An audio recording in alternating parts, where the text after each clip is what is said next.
સરકારશ્રી દ્વારા પ્રજાજનો માટે જે યોજનાઓ બનાવવામાં આવે છે, પરંતુ સરકારી અધિકારીઓ અથવા જે સરકાર દ્વારા કોન્ટ્રાક્ટ એજન્સીઓને આપવામાં આવે છે તે લોકો કેવળ ઓફિસમાં ખુરશી પર બેસી રહેવા ટેવાયેલા હોય એવું આજે એક સાબિત થયેલું ઉદાહરણ છે. નડા ગામના એક રાજુભાઈ પટેલ નામના વ્યક્તિને ગઈકાલે બ્લોકેજ એમના નળીમાં આવ્યું હતું. એમને તાત્કાલિક ઓપરેશન કરવાની જરૂર હતી. એમનું કાર્ડ એક્ટિવ નહોતું.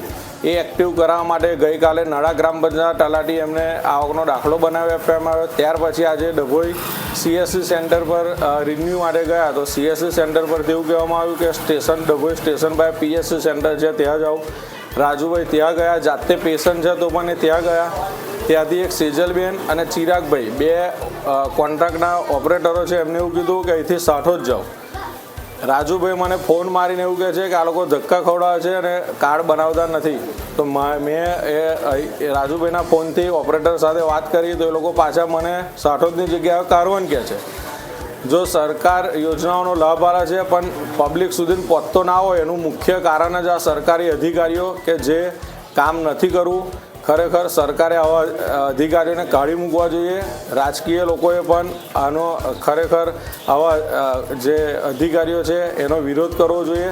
જો અત્યારે અમારા આવવાથી રાજુભાઈનું કાર્ડ બની જતું હોય અને સવારથી એ 4 કલાક સુધી રઝળ્યા કરે અને કાર્ડ ના નીકળ્યું, એ જાતે પેશન્ટ છે, જો એ મરી જાય તો જવાબદારી કોની?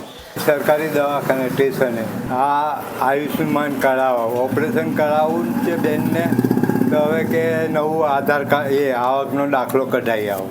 તો આવકનો દાખલો આજે લઈને આવ્યો છે કે હવે સોમવારે આવે. 6 મહિનાથી ધક્કા કરે આવું જ કહે છે કે હજી નથી આવ્યું. આજે નવો દાખલો લઈને આવું છું તો ના પાડે છે કે હવે તમે સોમવારે આવો. डॉक्यूमेंट બધા આપી દીધા था.